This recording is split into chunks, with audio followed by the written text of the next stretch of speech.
Coming up next on the Passion Struck podcast. I came to believe while I was a cadet that, there were challenges being a woman, one of the first women at the Coast Guard Academy. But if I pulled myself back and looked at it objectively, a lot of people had a hard time, depending on circumstances. And you could choose to let what those people said to you get to you, or you could choose to prove them wrong.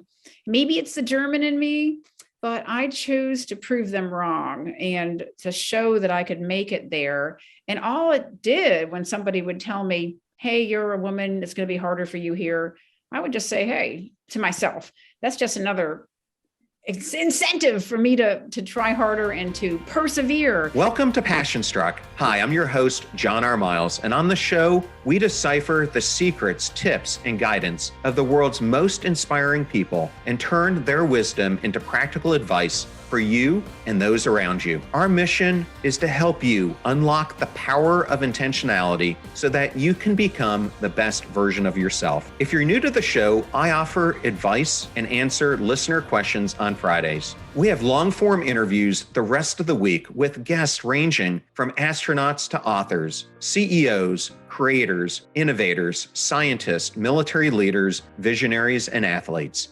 Now, let's go out there and become Passion Struck. Hello, everyone, and welcome back to episode 158 of Passion Struck, recently ranked by Apple as one of the top 10 alternative health podcasts in the world. And thank you to each and every one of you who comes back weekly to listen and learn how to live better, be better, and impact the world. If you're new to the show, or you would just like to introduce this to family and friends, we now have episode starter packs, both on Spotify and on the Passion Struck website. And these are collections of our fans' favorite episodes that we organize into topics to give any new listener a great way to get acquainted to everything that we do here on the show. Just go to passionstruck.com/starter packs to get started. In case you missed my episodes from last week, they included my interview with Dr. Katie Milkman, a professor at the Wharton School at the University of Pennsylvania, co-director of the Behavioral Change for Good initiative, and host of the popular Charles Schwab's behavioral economics podcast, Choiceology. And she and I discuss all things behavioral change and the science behind how you go from where you are to where you want to be. I also interviewed Elise Michaels, who's a men's mental health coach, and we focus on the 4 pillars of men's peak performance. Please check them all out. And if you love any of those episodes or today's, we would so appreciate you forwarding this to your friends and family members, and also giving us a 5-star rating and review. Those go such a long way to helping the popularity of the show. Now, let's talk about today's guest. Vice Admiral Sandy Stosz spent over 40 years serving in the U.S. Coast Guard, including 12 years at sea. Her career was filled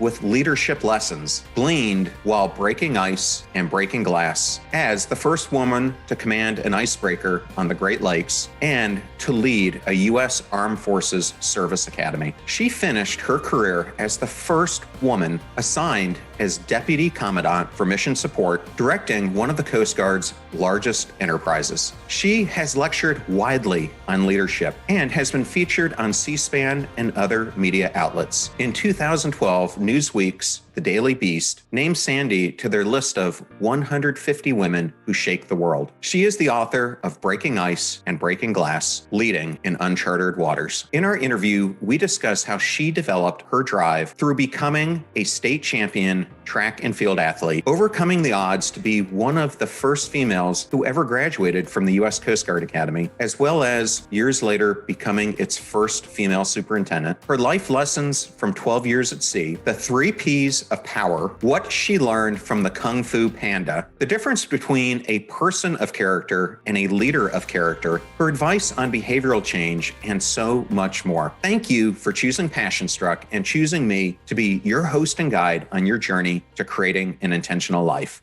Now, let that journey begin.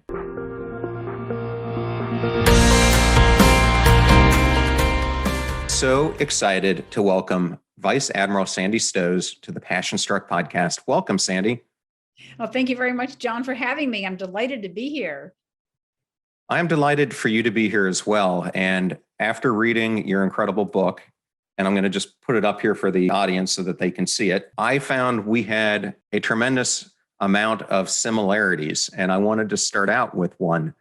So you and I both entered track and field in unexpected ways. I was a long distance runner, but if you would have asked my friends who went to elementary and middle school with me, they would have probably never told you that they thought I would be a long distance runner. But I ended up, similar to you, winning the state championship.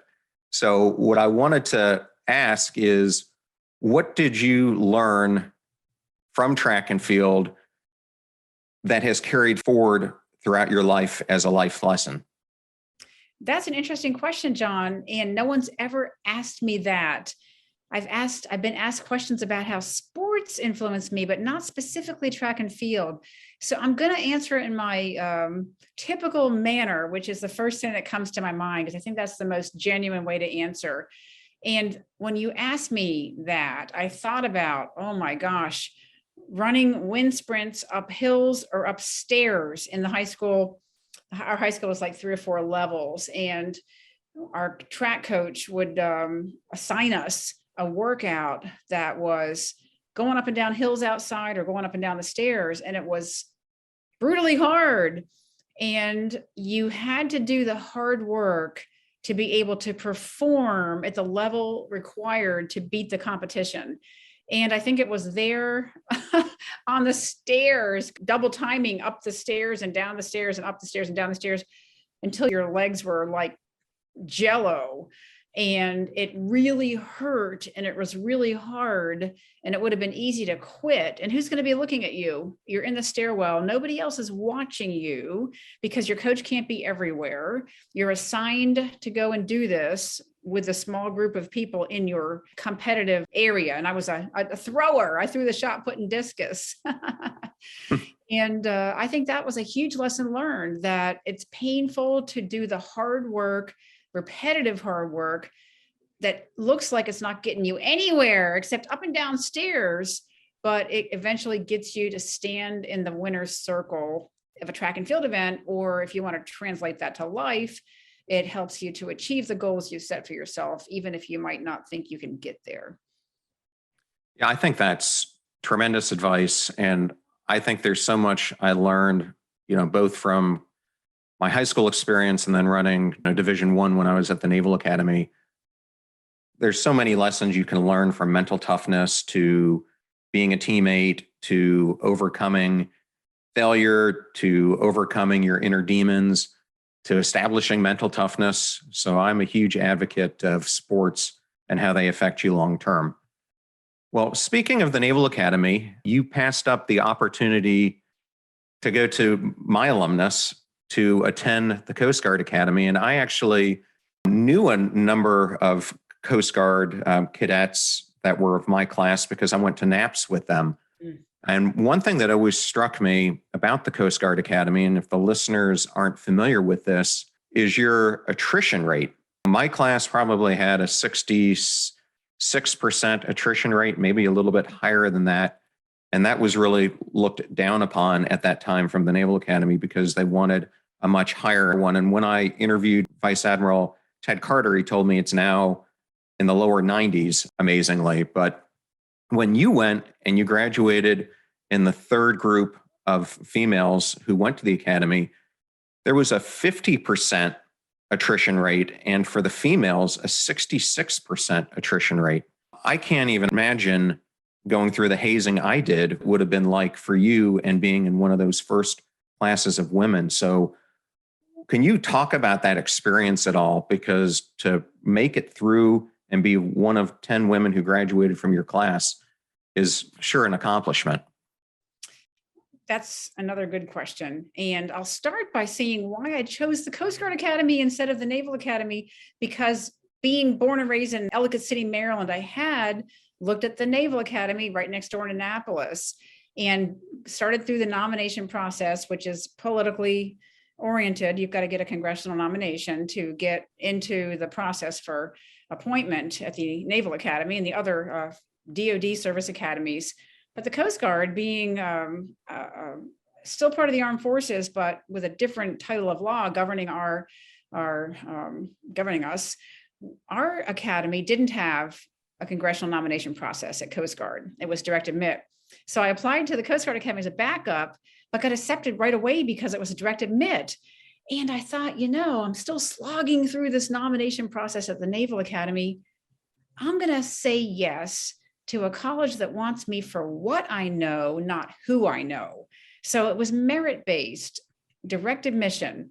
Didn't matter if your mother knew a politician that could put a good word in for you. Was Senator Sarbanes, who was the senator I was applying to in my day. So that's why I chose the Coast Guard Academy, and I'm thankful I did.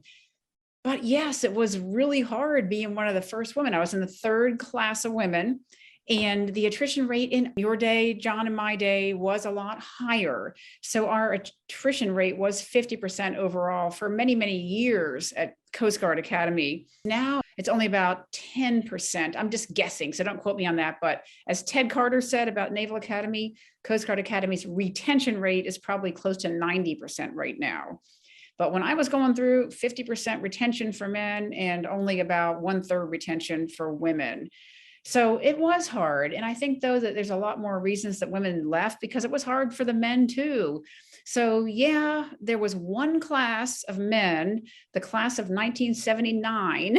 I came in 78, and those guys graduated a year later, the last class without women. And they were very proud of that for whatever reason. We girls were still new, and they would tell us, you're not real girls if you're here at our academy. So there was some factors that made it hard with some of the attitudes of some of the men. But you know what? It wasn't all of them. And quite frankly, some of the women in the senior classes that were 2 classes ahead of us were harder on us than the men were, because maybe they were trying to prove that they weren't being easy on the women coming in. But I always felt the women were harder on us than the men were, which is kind of weird. And then there were a lot of men who supported us. And there were a lot of men who had a hard time because they came from a different part of the country. Maybe they came from down south and they got picked on for their accent or something. So I came to believe while I was a cadet that, yeah, there were challenges being a woman, one of the first women at the Coast Guard Academy. But if I pulled myself back and looked at it objectively, a lot of people had a hard time, depending on circumstances. And you could choose to let what those people said to you get to you, or you could choose to prove them wrong. Maybe it's the German in me, but I chose to prove them wrong and to show that I could make it there. And all it did when somebody would tell me, hey, you're a woman, it's going to be harder for you here, I would just say, hey, to myself, that's just another incentive for me to try harder and to persevere, like those steps going up in Mount Hebron High School for track training.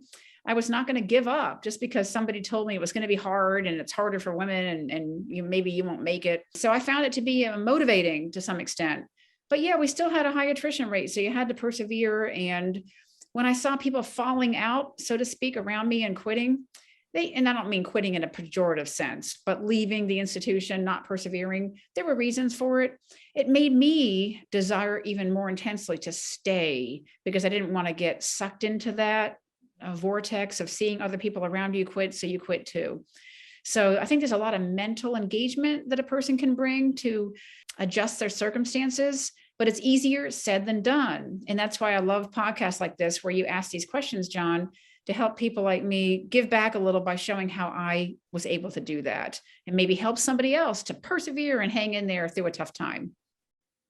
Well, when I think back about those first 3 or 4 graduating classes of women at the academies, just some stellar examples jump out, such as Admiral Michelle Howard, my personal friend, astronaut Wendy Lawrence. You also had astronaut Catherine Heyer, yourself. West Point had a Rhodes Scholar actually as their first graduate, Andrea Lee Holland. And then a few years behind you was Admiral Linda Fagan. And I was hoping, if the audience isn't aware of who she is or why this is significant, why is Admiral Fagan going to have a tremendous impact on the Coast Guard in her next job? Hey, not just the Coast Guard, John.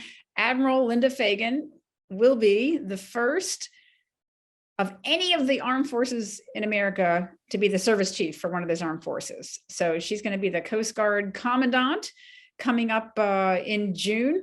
And she's going to be the first woman to hold that role, to be the same thing as the CNO of the Navy or the Chief of Staff of the Army or Air Force, or Marine Corps, the Commandant of the Marine Corps. So she's going to have that top position. So she's not going to only influence the Coast Guard. She's going to be sitting in the Pentagon in a room called the tank, the decision room in the Pentagon, looking at global solutions to conflict and strife. And I'm really, really proud of her. Linda's a friend of mine. She's a year group 85 at the Coast Guard Academy. I was 82.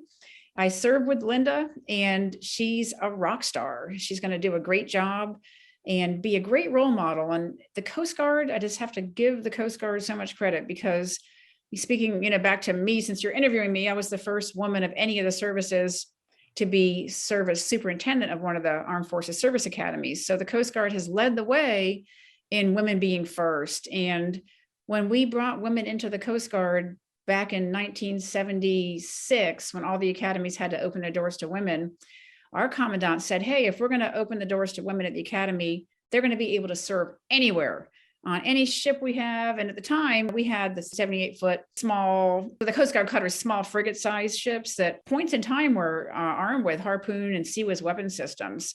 And we were able to serve as women on those front pointy end of the spear units, helicopters, airplanes, ships.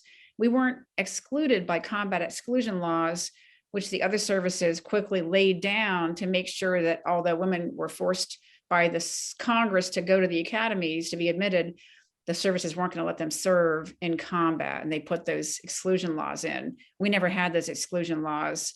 So I was able to serve equally with my male counterparts. Therefore, in my mind, didn't face nearly the discrimination, or whatever you call it, adverse workplace environments that women might have experienced in the other services, where they weren't given equal opportunity to serve. So to no great surprise, the men might have resented them or thought, hey, you're not equal to us. You're not going out there serving on the front end. You're serving back in support jobs. So I really credit the Coast Guard. And now Linda Fagan being Admiral Linda Fagan, the first service chief of any of the armed forces, is just awesome. Definitely a trailblazer. And I was going to hit you being the superintendent later on in the interview, but since you brought it up, when you got into this job, and for those who might not be familiar with this, superintendents typically serve, depending on the service academy, a 3 to 4 year term. So in the way that you are with flag ranks and promotions, you have to hit that cycle just right to get into that billet. And in your case, you didn't think it was going to be a reality, because you were in a position, had just been extended for a year, when out of the blue, you get a call that you've been selected to be the superintendent. Looking back, when you graduated, did you ever in your wildest dreams think that you would become the superintendent? John, in my wildest dreams, I was hoping that I would graduate from the Coast Guard Academy, and that I would graduate in 4 years, not 5. I don't know about at the Naval Academy, but we had at the Coast Guard 5-year person program, where if you couldn't graduate in 4 years, you might be allowed another year to catch up and make your grades. And I'm like, please don't let me be a 5-year man. In those days is what it was called. And so that was what I was dreaming, is graduating. It was hard for me. And it wasn't hard necessarily because I was a woman. It was hard because I wasn't gifted academically, nor was I prepared with calculus in high school. So that made it all the harder. And no way I was a shy, less than fully confident young woman. And sports really helped me to develop my confidence, but yet my nature was shy and somewhat unconfident. So no, I was never going to be voted by my classmates most likely to ever make admiral out of our class, nor was I ever going to have the self-confidence at that young age to think that I could ever rise to be an admiral. And you know what, John? Nor was I interested in that, because I just wanted to do a good job where I was planted, where I was assigned. And I didn't want to be so bold or brazen as to project ahead to success that may or may not come, because the pathway of life, the road of life, the journey is very bumpy. I wasn't going to presume I was going to make it to the top, or that I was better than other people. I just tried to do the best job I could where I was at the time. And I think that's important, because so many people do get pushed to be looking beyond that and setting goals so far out. And where are you going to be in 20 years? And to some extent, that puts a lot of undue pressure on people they might not be ready for. So I was successful by doing the best job I could where I was and persevering. I never quit. I come up against resistance like those stairs at Mount Hebron High School, and I would keep on going. And I loved the jobs the Coast Guard gave me, the opportunities that were presented. I kept staying until I found myself in that position where you said I had made Admiral. I was director of the Coast Guard Reserve. And I love the reserve component of any of the services. And I've met a number of reservists from not just the Coast Guard, but other services. And I serve with all the reserve component chiefs, even though I'm an active duty officer. The Marine Corps and the Coast Guard have active duty officers who are in charge of their reserve component. And I serve with General Kelly in the Marine Corps as my peer reservist at the time. That was fun. So I was in a 2-year job with the Coast Guard Reserve, and I'd done 1 year when the rotations for admirals come up every year. And so I was told, you're going to do your full 2-year tour with the Coast Guard Reserve. And then a few weeks later, I got a call from my assignment officer, who's the vice commandant of the Coast Guard, telling me, hey, we've changed our minds. If something's come up, we're going to send you to the Coast Guard Academy as superintendent instead of staying in the reserve. I was speechless because you're right. That's a 4-year job for all the services. It's a 4-year job at the academy. And I'm like, the timing has to be exactly right. And it was just another lesson, John, on how, regardless of how competent and capable you are, a successful, humble leader needs to admit the role that luck, fate, or God's plan, however you choose it, plays in your success. So none of us are masters of our own fate. We'd like to think we are. And I talk a big talk about going internal to your internal locus of control to create your own fate. But a lot of your success depends on external forces over which you have no control. Your network, somebody putting in a good word for you, an opportunity falling from the sky that you don't even seize it. In this case, it just came to me and I was told I was going to the Coast Guard Academy. So I think it's important to recognize that only a part of your success has to do with how your own internal motivation. A lot of it has to do with factors you can't control. So that should keep us humble as we get more senior in rank. For the listener who's out there and they don't understand what it means to be a flag, they can think of this as being a senior executive, kind of like a C-level in a Fortune 500 company. But in the military, only about 1% of people make it all the way from the lowest rank, which would be an ensign in the Navy or Coast Guard, or a second lieutenant in the Air Force or Marine Corps or Army, to a flag officer. And then once you start getting above that to your rank, it's about 0.05%, if I have my math correct. So an amazing accomplishment. Sandy, I wanted to now take this and explore your book a bit more, but I wanted to do it by first asking you this question. We all face moments in life that define us. Can you tell me about a moment that shaped you and how? I'm going to go to the first thing that comes into my head again, because I've just been successful my entire career with wearing my heart on my sleeve, and the first thing that comes to mind. So an inflection point in my career was I walked off the 210-foot cutter that I commanded in Kittery, Maine. That marked 12 years at sea for me, which is a long time by anybody's measurement, and 2 commands at sea. And I went to a shore job after that. And then the time came for me to have my next command opportunity. In the military, you go back and forth from sea to shore or back and forth from command to staff. And so it came up for the next command opportunity. And the next logical thing for me would be to go back to sea again to command the Coast Guard's largest ship, because the ship I'd come off, the 210-foot cutter in Kittery, Maine, was the one step below that. And I just thought there's something here, the defining moment in my life as I get ready to put in that assignment request for where I wanted to be stationed. You can ask. You very seldom get what you ask for, but you're allowed to ask the detailer, assignment officer, where for your first top choices.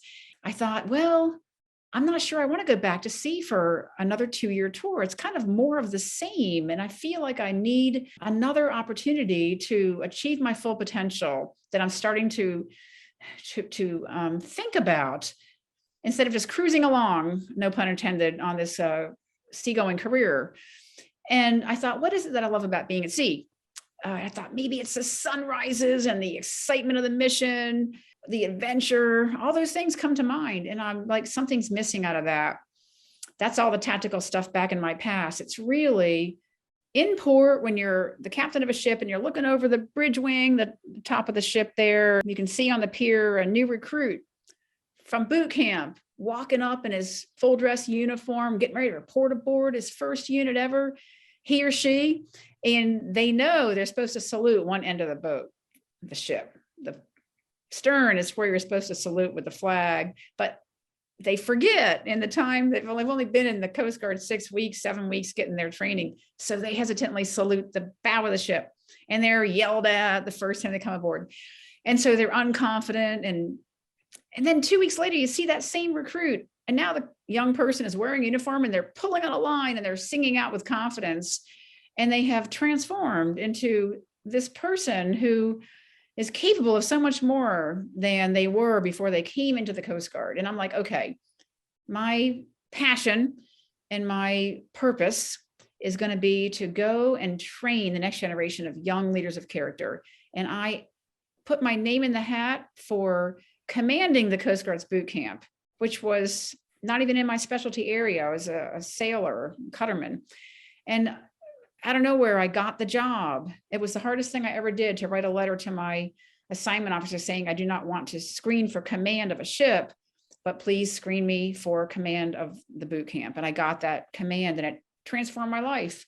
From there, I did that job. And from there, I was able to lead the Coast Guard Reserve as an admiral. And then I led the Coast Guard Academy. So developing and training the enlisted workforce, the reserve workforce, and the officer workforce was my passion in the second half of my career and the real inflection point and moment of truth for me as to where I really needed to make an impact as I got more senior. That's pretty incredible. You got to do those 3 jobs back to back. What would the odds be? Probably very low. Well, I had a plan. Throughout the book, you talk about character. What is the difference between a person of character and a leader of character? Now you're asking tricky questions, John. Oh my gosh. A leader of character to me is somebody who can analyze risks, weigh options, and make sound decisions that are good decisions, that are the right decisions for the individuals and the organization. And it's all about decision making when it comes to leading with character. And the reason there's some character element to decision making is because it takes moral courage to make a lot of these tough trade-off decisions that are only going to get to your level if they're really hard. So when I was a vice admiral in the Coast Guard, there weren't any easy decisions coming my way. Ma'am, what should we serve for breakfast at this conference we're having? No, I wasn't getting those. I was getting significant tough trade-off decisions that put the organization at risk potentially, or that required me to make trade-offs between programs where there were winners and losers. Understandably, you have to sometimes cut one to fund the other, and nobody wants to make those decisions. Or you've got to sit down and look somebody in the eyes and tell them they're not performing at the level expected. And I'm sorry, but I'm not going to recommend you for the next promotion. People don't want to say that. I had that happen to me once. I was a senior officer, and I had written a performance report on a subordinate who was also pretty senior. And I wrote the first part of the performance report, and my supervisor had to sign off the second line. I did all the writing and all the marks and everything, the evaluations, but somebody else had to review it and sign off on it. And he said to me, the person reviewing it, couldn't you just soften this up a little bit and make the marks a little higher and make the words a little softer? And I'm like, respectfully, no. I mean, if I don't tell it like it is, the promotion board is going to look at this and say, well, Admiral Sandy Stosz thinks this person has got what it takes to move up. And I'm like, that's not my brand. My brand is wear your heart on your sleeve. You tell it as you see it.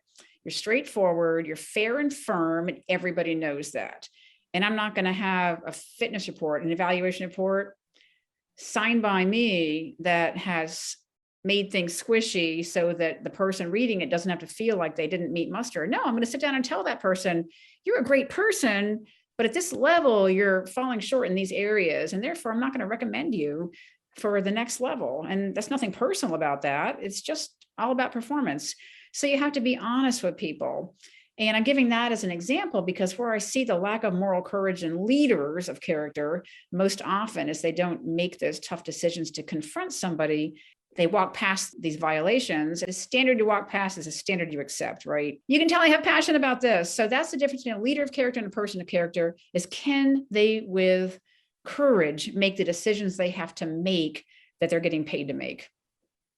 I wanted to go into another topic you and I have in common. We are both introverts. I personally didn't realize I was even hiding it so much until I read a decade ago Susan Cain's book, Quiet, which as I was reading it, I was like, oh my Lord. So for both of us coming up in the military in a very type A, extrovert dominated culture, for me, then having to go into Big Four consulting and then the Fortune 50, where everything was about groupthink, I remember having to pretend at times I was an extrovert to the point that people would think I was an extrovert. But when I would get home from work most days, I was just completely and utterly drained of all energy and emotion. And I was wondering, did you ever feel like that? And how were you able to work through it for someone who might be listening who themselves is an introvert? Thank you for the opportunity to validate what you experience and to share my experience that validates your experience. And I read Susan Cain's book, Quiet. I just happened to pick it up and I'm trying to think of why I picked it up, but I picked it up just before I wrote my book. And it was another one of those life-changing moments for me because I had realized I was an introvert. I had understood that from, I don't know if the Myers-Briggs really tells you that or not. They kind of give you some hints. But I didn't really realize that an introvert, the definition, the classic definition of an introvert is that you derive your energy from your downtime and the time with other people drains you. Whereas an extrovert, they're stressed and frustrated with their downtime and they want to be in that group. They want to go out. So my analogy is if you're the introvert and you go to the required banquet you've got to go to as a senior person at a function you're at, it's an evening function, you get through the banquet, you're like, oh, you just want to go home and melt.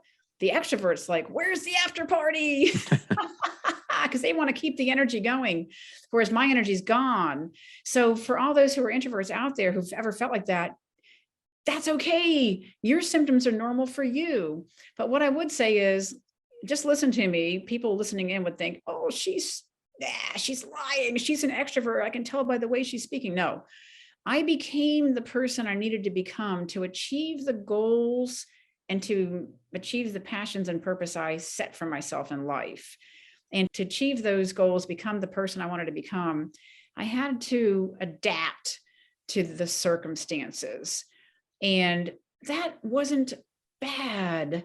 That helped me to become the best leader I could be. So it was another test. And it wasn't being untrue to myself by reaching in and finding ways to bring that energy forward and to not only endure, but thrive in those situations of party situations or groups where you had to be on with your energy. I feel that I got the strength because of the passion I had to become the best leader I could be. So it's definitely possible. It becomes something you learn to work with. I believe you probably could vouch for that, John.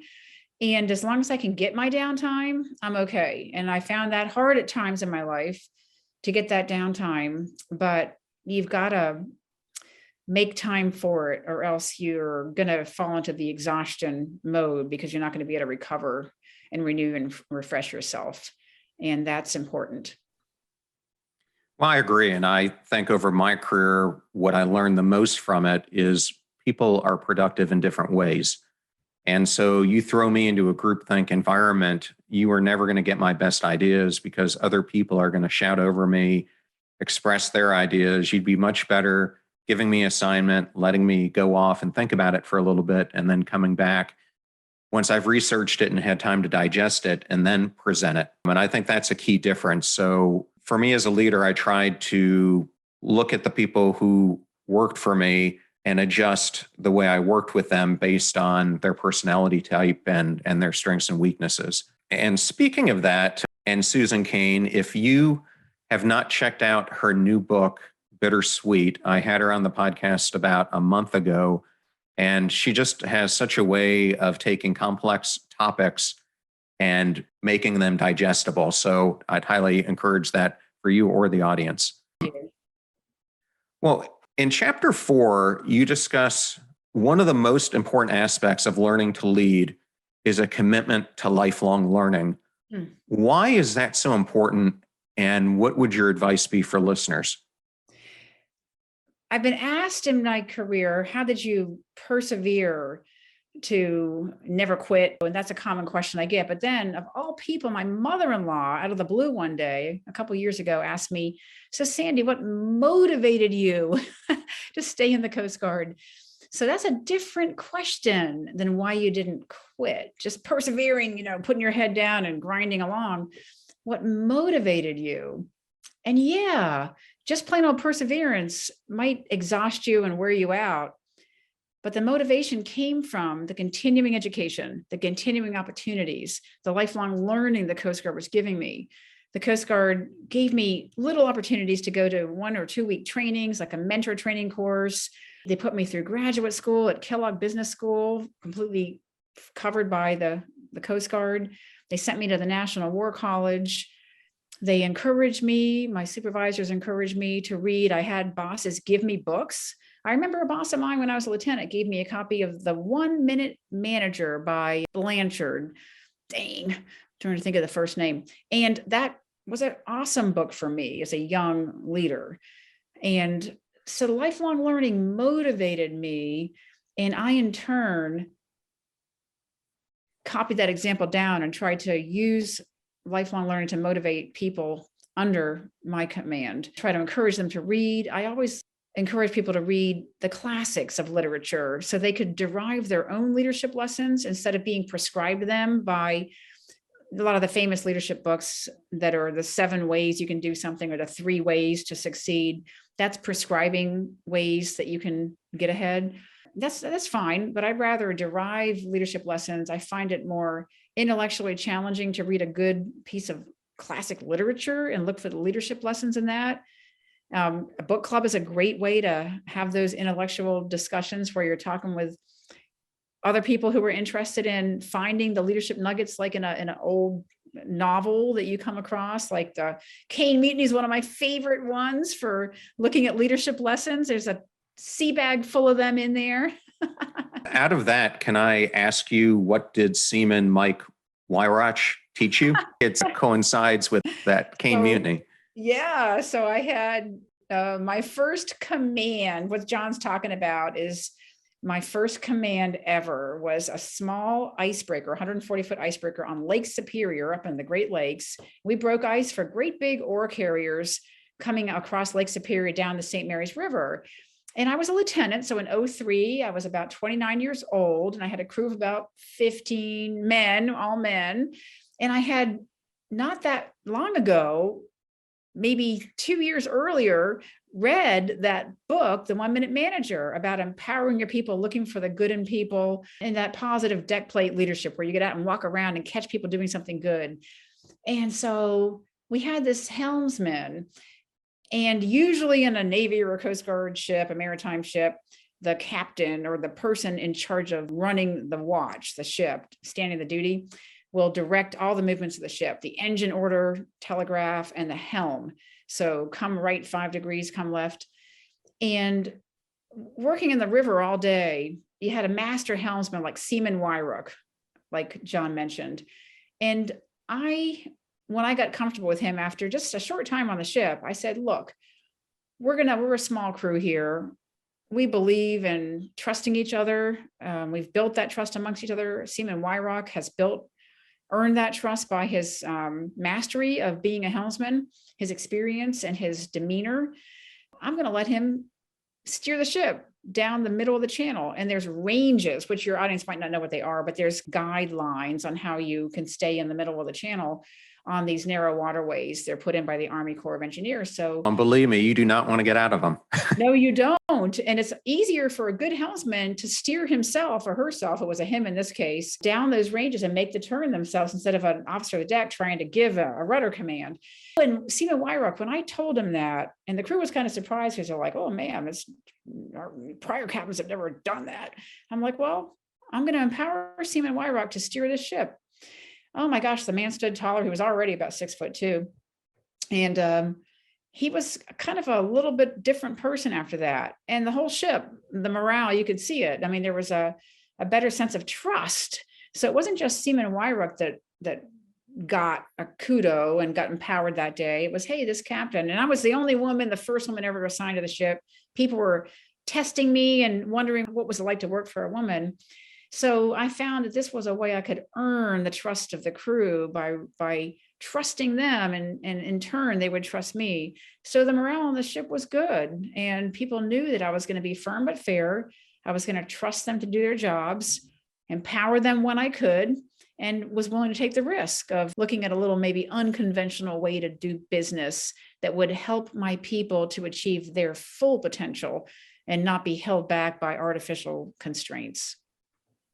I love that story. And I loved how throughout the entire book, you do storytelling. And I think it makes the whole flow of the book so much more digestible because you're able to refer to those and really understand and take the lessons internally because of your experiences. And one of the things I discovered, and you've already quoted a couple books, is that you're an avid reader like me.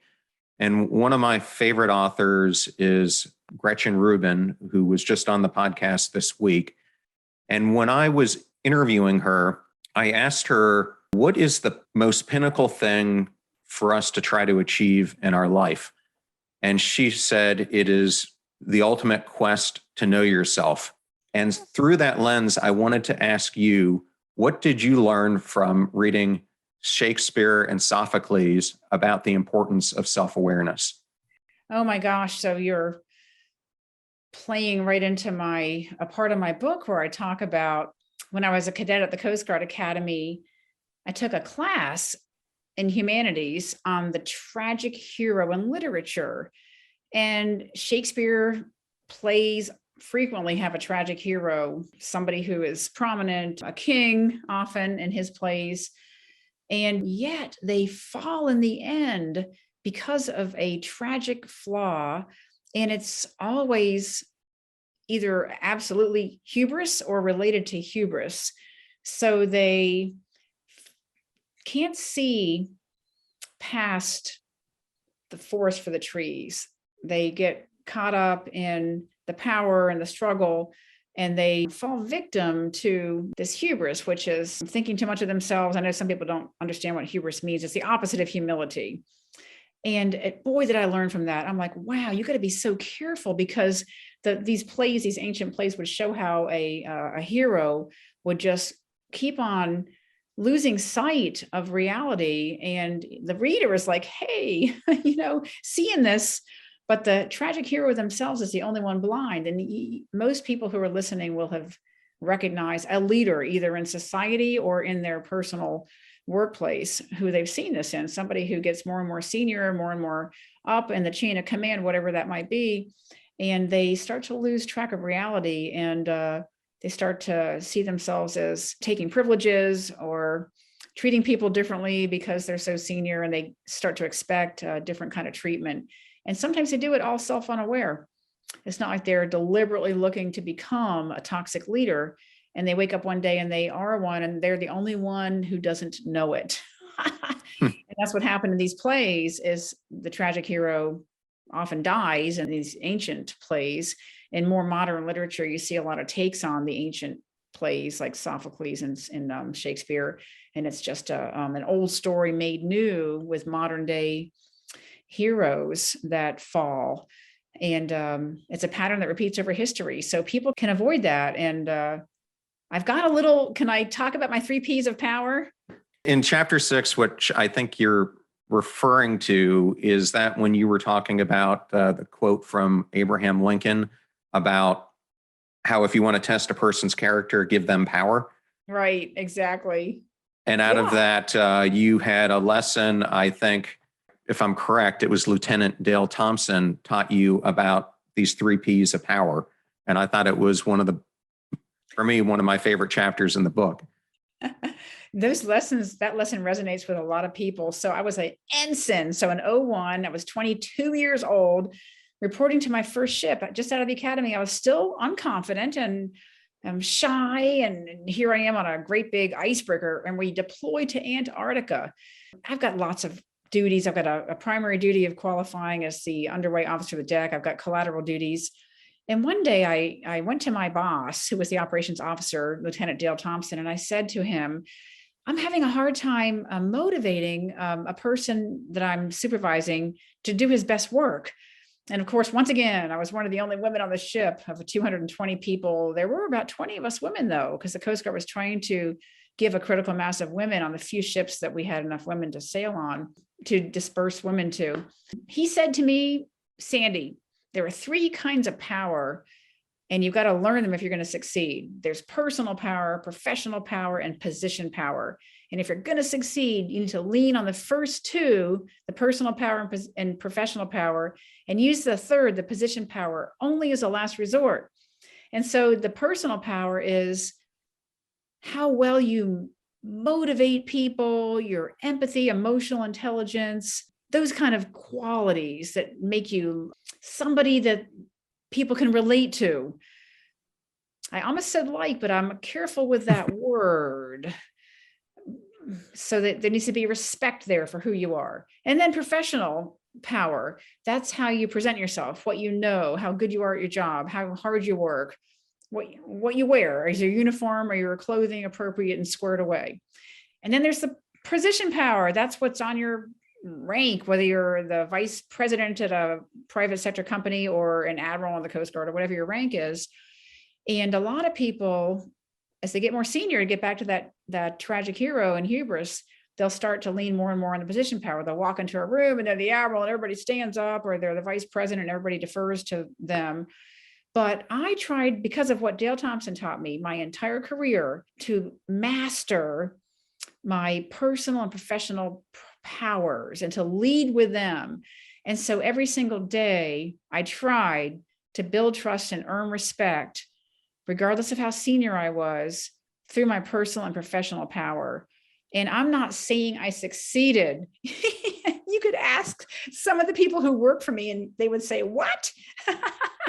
I tried really hard to lean on my personal and professional power. And you have to try hard, because otherwise you will slip into the easy mode of just, hey, I've made it to this rank now. We're all busy. Just do what I say. It takes a daily focus and effort to go back to the personal and professional power and pull the value out of that, where you can really, what you want is people who follow you because they want to, not because they have to. If you use personal power and professional power, they'll follow you because they want to. If you rely on position power, they'll follow you because they have to. I call this people lead with their feet, because people watch your actions far more than they listen to your words. If a company or an organization is doing well, it's easy to use your position to bark out directions. But when things get tough and you're in that foxhole, the people want to be with the person that they trust, feels that they have their back, and is leading through their core values and inspiring that team to move forward. So I completely agree with you. Now, I can't jump from those 3 Ps without having you discuss what you learned from the Kung Fu Panda. I've got a whole leadership little talk on the 10 leadership lessons from the Kung Fu Panda. And I know that's an old movie now, but when I was a superintendent at the Coast Guard Academy from 2011 to 15, I would ask the cadets who knows the Kung Fu Panda movie. They'd mostly seen it. And there's a lot of leadership lessons in there. You've got this big fat panda bear. He's the main character. His name is Po, and he works in his father's noodle shop. Well, his father's a duck, so it's a cartoon animated film. And this panda dreams at night of becoming a kung fu warrior, which is ludicrous. He's big and fat. He's funny and he's not serious. He's the anti kung fu warrior to what you'd think was a squared away, serious, focused warrior, a kung fu warrior to protect the village from this bad invader, this big snow leopard, another animated character who's really what you'd think of as a kung fu warrior because he's got all the looks of a tough guy. And so this panda is selected through some kind of magic from heaven. The panda is too fat to really be effective. Nobody likes the panda. They all shun him, all the other kung fu trainees. The training master is exasperated with this kung fu warrior that he can't do anything with. He's too fat to train. He's not serious enough. So in the end, they're getting ready to have to defend the village against this invader. And they're like, okay, we've done our best to train this big fat panda to be the kung fu warrior. We don't think it's going to work. We're going to go for the scroll, the dragon warrior scroll at the top of the palace. And they take it down when they go in ladders and they get this scroll. And you're supposed to, only the kung fu warrior can look at it, but it's supposed to give that warrior the secret recipe for success against the enemy. And so Kung Fu Panda undoes the scroll. Everybody's watching with excitement. And he screams and jumps back. And all it is a mirrored reflection, like mirrored paper. His own fat face is looking back at him. And everybody's mortified because they're not going to be able to defeat this enemy with this big fat panda who can't really do any kung fu. But, and there's a lot more to the story. You got to watch the movie. In the end, the enemy invades and the Kung Fu Panda uses all the things that people had picked on him about. He was too fat. Well, when the enemy tried to electrocute him, instead of making him pass out on the ground and freeze, all it did was tickle him. And then being so fat, he just bounced on top of the bad guy and crushed him. And the bad guy couldn't get up. And so all of the things that were bad attributes that people had thought were substandard qualities ended up becoming the strengths that were needed to overcome this particular adversary. And so it was kind of a lesson in, as a leader, you've got to look for the hidden qualities in your people and find a way to bring those out. And they might not look like what you've been told they should look like. They might look like weaknesses, but they could be secret strengths. And the other lesson is there is no secret ingredient in a scroll somewhere. It's within. So the panda in the end had to look within and believe in himself and be himself. And it gets back to that word from Gretchen Rubin when you asked her what she thought was a moment for her. And it was something about the passion. I think you've got to learn to believe in yourself and be yourself if you're going to be a real leader, because otherwise you can't lead other people. And so that's a long answer. I'm sorry if I took up too much time, but I encourage people to watch the Kung Fu Panda. There's a lot of life lessons and leadership lessons in that movie. So I think that is a great jumping off point to talk about mentorship. And in the book, you discuss how mentorship is an art, not a science. What are some of the misconceptions that you've identified about mentorship? Oh my goodness. So it's in my book, and there's 3 mentoring myths that I tell, and I'll be careful that I don't go into a long-winded answer again, because there is a lot to talk about, which I think is beautiful because leadership is a great big space. There's lots to discuss. Mentoring myths. The mentor has to be senior to you. The mentor doesn't. The mentor can be somebody junior. And I've got a great story about that I won't go into, but I've had a number of junior people mentor me. There's all different kinds of ways to look at mentoring. And I know there's definitions, there's coaching, there's being an ally, there's mentoring, and there's a little nuances to each of those. But the idea being that people of different levels in an organization can help enrich each other forward and be there for each other in a meaningful way. So people who are senior need to look down to their more junior people for tidbits on how they can be better leaders, because sometimes age diversity is, in my mind, the least respected or understood kind of diversity there is. It is so powerful. because there's such a difference in the generations. So my military aides who served me when I was an admiral, I had maybe 5 or 6 of them. They came from all walks of life, all different races, genders, and orientations and all that. But what I got out of them was none of that demographic stuff. It was their way of thinking as younger people. So mentors don't have to be senior to you. You can look a peer mentoring, look down for somebody who's more knowledgeable or got a better view of something. Second, mentors don't need to look like you. And you don't need to be, if you're just say a minority person, you don't need to find somebody else who looks just like you, who's a little senior to you to mentor you. In fact, why wouldn't you want to have somebody who looks exactly opposite of you to mentor you, to open up your opportunities?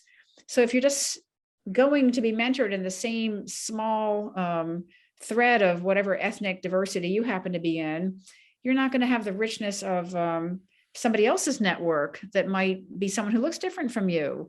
The third mentoring myth is that mentors are going to carry you to success. And I even heard at one of these great big mentoring sessions once, some senior person at the table next to me was counseling the young people around him. We each had a mentoring table. And I heard him say, all you need to do is find a successful mentor senior to you and get in the elevator and ride it up with them. And I'm like, oh my gosh, how wrong and how disingenuous to those young people listening, hanging on this guy's every word. No, a mentor should be able to help a mentee to discover their power, their passion, their purpose, help them set goals, and then encourage them to achieve those goals. Encourage them to keep persevering when they want to quit. Find ways to help motivate them. The role of a mentor is not to make somebody successful or to promote somebody or get them the plum job. No, it's to help them to find their way to become the best they can be. Okay, and this is going to lead me to another question on this topic. And for the listeners who don't understand this, most of the armed services fall under the Secretary of Defense. But in the Coast Guard's case, they fall under the Secretary of Transportation. And you had, I guess, the honor, probably didn't feel like it when you were first being put into that job, of working for basically the person who's the boss of your boss, the commandant of. So what was it about Secretary of Transportation Sam Skinner that made him such an invaluable mentor for you? I see, I'm wordless, speechless, struck speechless by thinking about Secretary Sam Skinner, my lifetime mentor.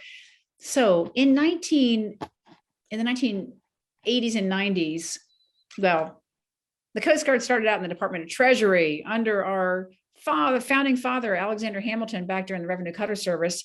We went into transportation for a couple decades, and now we're in Homeland Security post 9/11.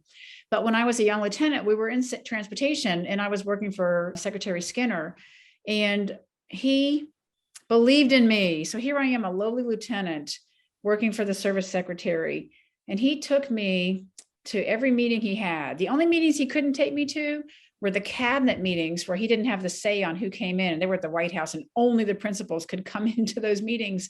But any meeting that he had a say in, that he was running, I was often the only person allowed in on these personal one-on-one meetings where the CEO of a transportation mode or whatever the case might have been, he took me up to meet with senators and congressmen and see the ins and outs of government.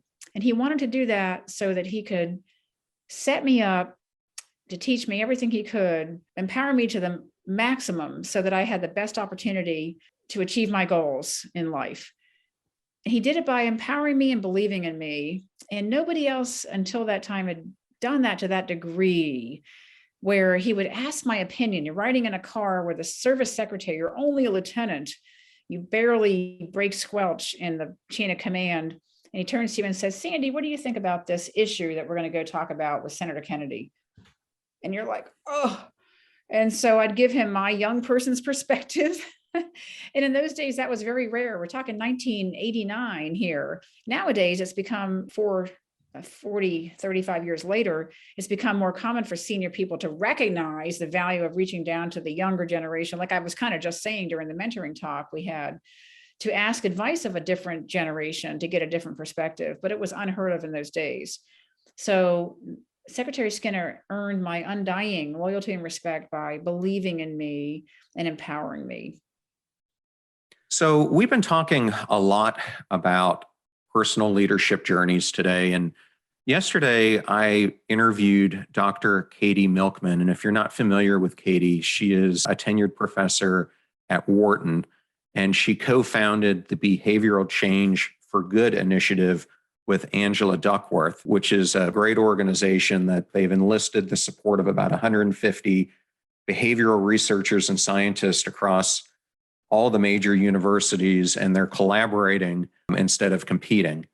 But in our discussion, we were talking about her book, How to Change. And in it, she gave this startling number that was hard for me to digest. She discovered that 40% of the fatalities that we have in the world today are preventable by doing behavioral change. And so as a leader like you have been and led many people, given them guidance, why do you think it's so difficult for people to change? Oh, that's a really insightful question. And I've never been asked that question because it is hard to change. I've been asked about why change is hard, but not in that context of a person's behavior and their failure to accept evidence of the need to change. Because most people who smoke know that there's a lot of health risks associated with it. Most people who speed realize there's a consequence they might pay, but yet they refuse to change their behavior. Likewise, even if presented with a change that's going to benefit an organization, people will choose the status quo because it's comfortable. It's not going to surprise them. It's the devil they know. They'd rather accept the opportunity that might come that they don't understand yet. And I think it's human nature. If you had somebody who was a neuropsychologist on, they could give you a much better answer than I can. But I have seen, even though I'm not that doctored person, I have seen by personal lifetime experience over 40 years that people would often rather stick with the known that's not that good than go for something glistening and better over the horizon that involves a journey with risks along the way. And I don't know what that stems from, but it is a human behavior that leaders need to understand, because they might think, as the leader, and I've thought this, wow, we're going to change this program. We're going to change the Coast Guard under Admiral Allen. It's going to be a much better place. Yeah, it's going to be hard to get there, but wow, look what's going to happen on the other side. There'll be 1% of the people that'll be with you, 1%.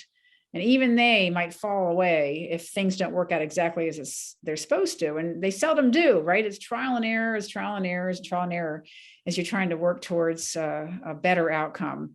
So I do think that leaders need to understand that any change needs to be incredibly well communicated. You need to try to bring people on board.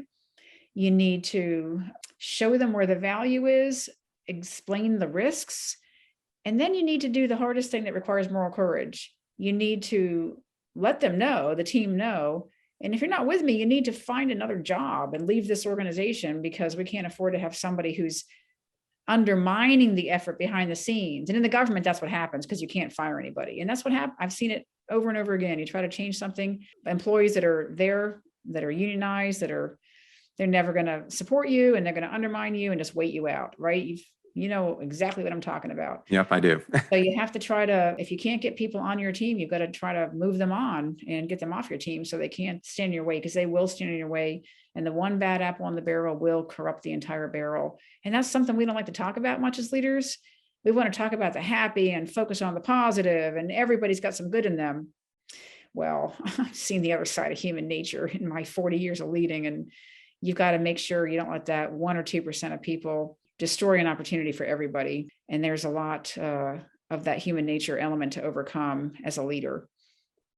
Yeah, and I'll answer this just from my perspective. I've had 2 people on the podcast who've talked about this. One is in an episode I just released today with Dr. Michelle Seeger, who is a renowned behavioral scientist at the University of Michigan. And her new book, The Joy Choice, She answers this question by saying that in society, we have been taught to start and stop behavioral change, but not to sustain it. And in a similar light, when I interviewed astronaut Wendy Lawrence, her whole topic was on you've got to give yourself permission to dream the dream. And she said where so many people get stuck is they stop taking continual action.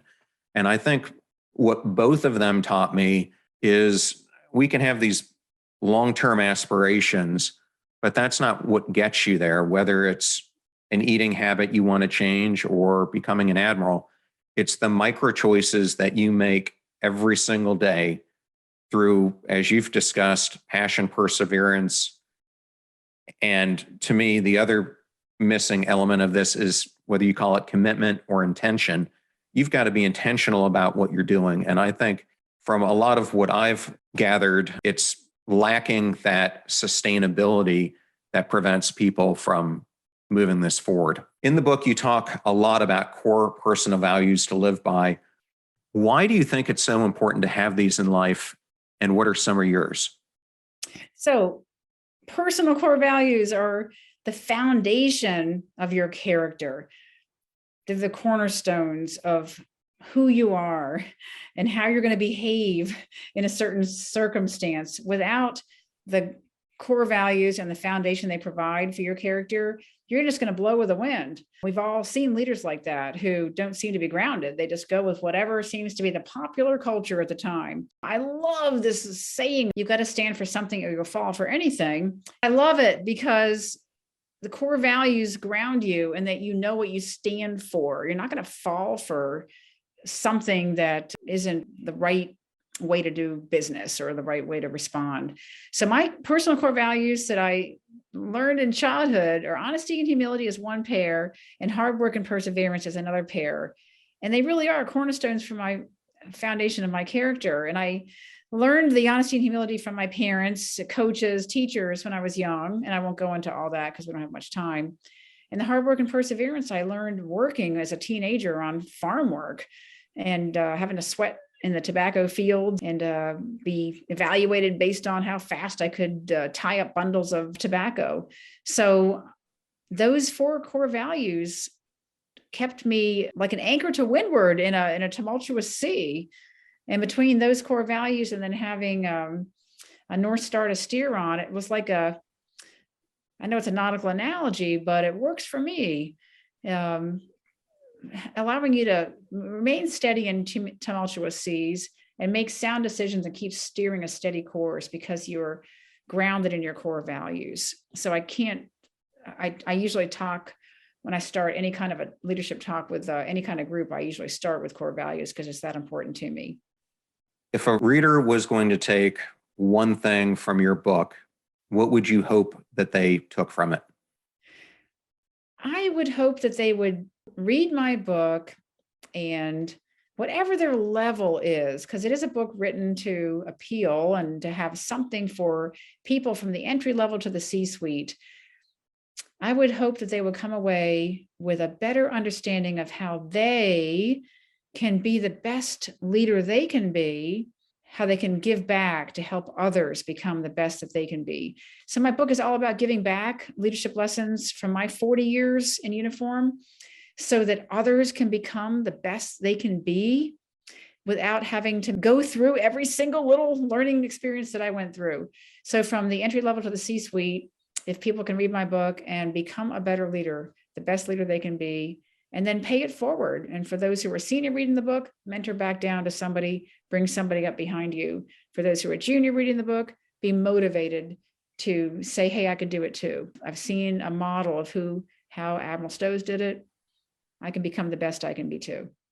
I have one final question for you. If you were giving the commencement speech at Kellogg, what advice would you give those MBA students who are entering the world today? So when I was at the Kellogg Business School at Northwestern University, it was all about management, not leadership. And they're two different things. As we know, there's a lot of ways people have made analogies, but managers manage things and leaders lead people. And there's a difference between how you deal with things and how a product line and how you deal with people who are on the product line. And so I think I would make sure that in my talk to the prospective graduates, I would make sure that they had a good understanding of the importance of the people on their product lines or wherever they were going to be in the leadership management world of business. And too often times we're looking at the bottom line, we're looking at the production rate, we're looking at the marginal cost curve, and we're not looking at the people. And then we have post-COVID, this great resignation, and we wonder why. There's a lot of reasons for that. I don't want to simplify it, but your most important resource is your people. So as you go out there as new leaders into the world, make sure you don't lose track of that. Keep your humility. Don't let hubris bring you down as you get a little more senior and climb up the ladder a little bit. So it's all about people. It's all about others. It's all about being a servant leader whose focus, first and foremost, is to serve others. And yeah, you're always going to take care of yourself. But if you make it your mission to serve others, then your focus is always on the other person, not devolving into that self-centered inner focus that can be really destructive at times. It always keeps you focused on helping other people and pushing your vision outward instead of getting sucked into a tunnel vision of your own problems. Well, Sandy, thank you so much for spending your time with us. And for the listener who's out there, there are a lot of different leadership books out there. What I really loved about Sandy's book is how she tells these personal stories, gives examples, and makes it very digestible through the 3P illustrations that she gives throughout the book. And I will put the book into the show notes, of course. But if someone is looking to get to know you better, where are some places that they can do that? Well, thanks for asking. And I've got a great website. I only say that because I have a great website designer, the same gal who designed the cover of my book, www.sandrastosz, all one word, .com. If you just search my name, it's the first thing that pops up on the internet. And if you go to that website, you can order my book. There's tabs for Amazon, tabs for local bookstores. I like to support independent bookstores. But also, please consider signing up for my mailing list, because you can get onto my weekly mailing list, and you can get on my mailing list and get my weekly blog. It's called Leading with Character. There's a new topic every week. It's like 500 words, and you can keep up with motivational leadership thoughts just by signing up for my newsletter. So that's how you can get hold of me. Well, Sandy, thank you so much for being here. It was such a delight to have you on, and a true honor for me. Thank you again. Thank you. You've asked some of the best questions I've ever had, and I hope that it's a great conversation for your listeners. Hey, y'all, thank you for watching today's episode, and a huge thank you to Vice Admiral Sandy Stosz. And all things Sandy will be in the show notes at passionstruck.com. Please use our web links if you buy any of the books from the guest on the show. The proceeds go to support the show and help make it free for our listeners. Videos are on YouTube at John R. Miles. Please go check it out and subscribe. Advertisers, deals, and discount codes are all in one convenient place at passionstruck.com/deals. Please consider supporting those who support the show. I am John R. Miles at both Instagram and Twitter, and you can also find me on LinkedIn. And if you want to know how I managed to book all these amazing guests, it's because of my network. Build those relationships before you need them. Most of the guests on the show actually subscribe to and contribute their ideas on both guests and topics to the podcast. Come join us. You'll be in smart company. You're about to hear a preview of the Passion Struck podcast with my good friend and Naval Academy classmate, Stephen Conkley, who is a Wall Street Journal, Washington Post, and repeat #1 Amazon bestseller of over 20 thriller novels. I take a lot of liberty with the stuff that's done in the books. I don't try to Tom Clancy it to death with research. I do most of the research just through reading articles and Google. At any given moment, I'll have a bookmarked folder with a couple hundred articles that I've read on various topics. I voraciously devour anything that comes across my desk. The fee for this show is that you share it with your friends when you find something useful. If you know someone who needs pointers on leadership, definitely please share this episode with them. The greatest compliment that you can give us is to share the show with those you care about. In the meantime, do your best to apply what you hear so that you can live what you listen. And we'll see you next time. Live life passion struck.